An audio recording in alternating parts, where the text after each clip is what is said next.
Hi, I'm Giancarlo Calpiano. And I'm Micaela Di Cesare. And this is our review of City of Horrors. Sounds spooky. It is spooky. It's kind of like Montreal on a Monday night when there's nothing to do, you can't go party, and it's a City of Horrors. Or it's just in time for Halloween, maybe. Could be. Could be. What is your idea of a City of Horror? A city with no stores. A city with no stores? Yeah, that would be my worst nightmare if I couldn't spend money.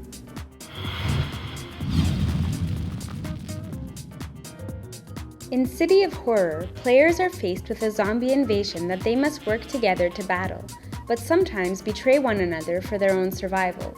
In the box, you'll find 7 double-sided location boards: the church, the bank, the hospital, the armory, the crossroads, the water tower, and collapsed water tower.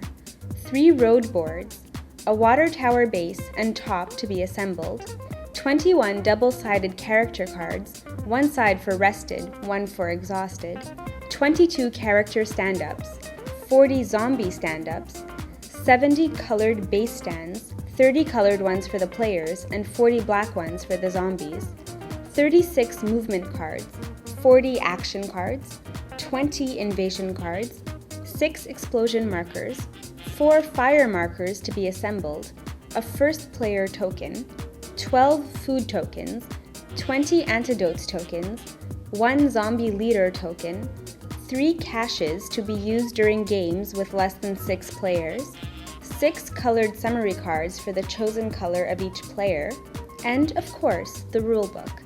Be the player with the most points at the end of 4 rounds to win. Here's how to set up. For the first game, make sure the boards you place will be of letter A. Place the crossroads in the middle of the table. Then, place the water tower road where the number 1 is, and place the water tower on top. Each player chooses a color. Place the caches over the unused colors on the zombie leader wheel. Place the antidote tokens on the ambulance. Place the food tokens on the truck in the crossroad. Give the first player token to the player who looks the most like a zombie. Randomly deal each player character cards. The number of characters each player gets depends on how many players there are. The characters begin with the blue side up. This is their rested side. The players then take the appropriate character stands and place them in the character base of the chosen player's color. Each player takes their summary cards and movement cards of their colors and shuffles them. Now, starting with the player to the right of the first, he'll draw and reveal as many movement cards as he has characters and place one on each of the locations indicated by the movement card. All players place characters this way going counterclockwise from the player to the right of the first player. If the location does not have any more space, denoted by the white squares, the characters end up in the crossroads. Now give each player a hand of action cards. The number of action cards they get, again, is determined by how many players they are. When that's done, form a draw pile for the action cards by placing them on the military truck.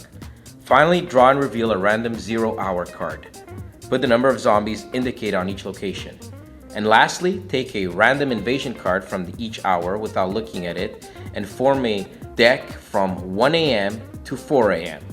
You're now ready to play. Each turn represents an hour. In a turn, there are 6 steps that must be followed in order. The first phase is the observation water tower. If any players have a character at this location, they can look at the first invasion card of the deck, giving them knowledge of where the next zombie invasion will take place, and see where the next action cards and/or antidote tokens will be placed. The second phase is the movement card selection. Each player chooses a location card they wish to move to and plays it face down. When all players have chosen, they reveal their card. Don't move just yet. That's a later phase in the turn. The third phase is invasion. Reveal the invasion card and apply its effects. The maximum zombies a location can have is 8. Ignore any excess. The fourth phase is character movement. Starting with the one with the first player token and going clockwise, each player moves one of their characters to the location they had chosen earlier. The next phase is the location resolution, which is broken up into 3 sub-phases that we'll explain later on. And the last phase is change the first player token, which goes to the player who lost a character. The location resolution phase is when all hell breaks loose, because that's when the zombies attack. It's broken up into 3 little phases, which are activation, zombie attack, and sharing. Activation means any player who have characters present at that location can use their effects. For example, the Armory allows you to discard an action card to draw a new one. Next is Zombie Attack. And of course, this is the nerves and soul of this game. First, determine if there actually is a zombie attack. If the conditions in the location are met for a zombie attack, then they will. The players can play action cards beforehand, use character abilities by exhausting them. Of course, they lose victory value when that happens, or wheel and deal with other players to help them to get them out of their predicament. Once no one wants to act anymore, the attack occurs. No other character ability or action cards can be played anymore.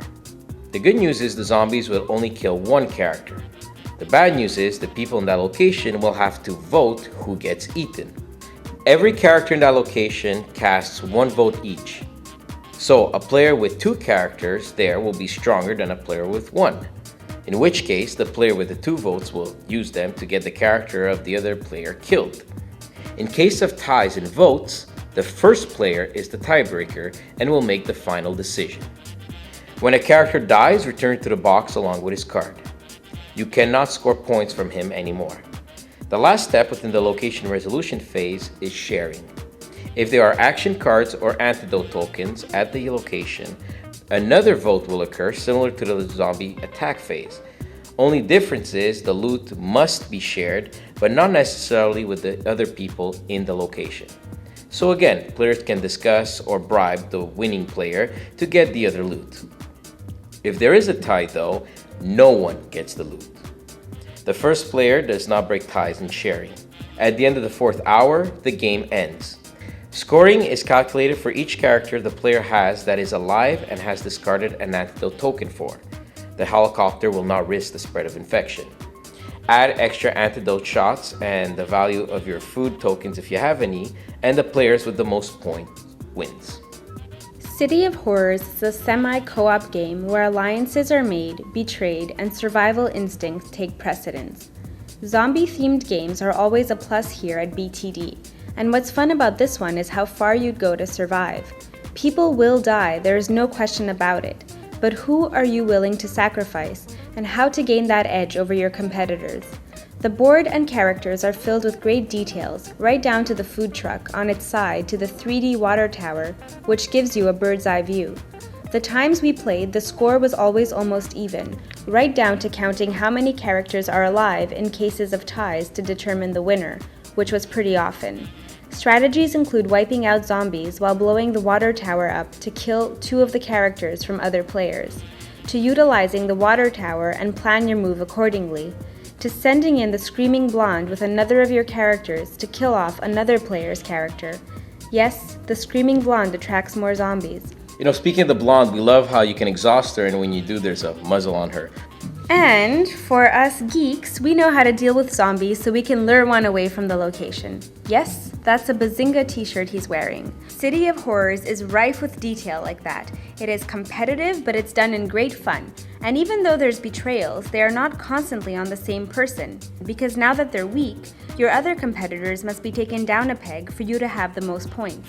And yes, your turn to die will come. And people die constantly in this game.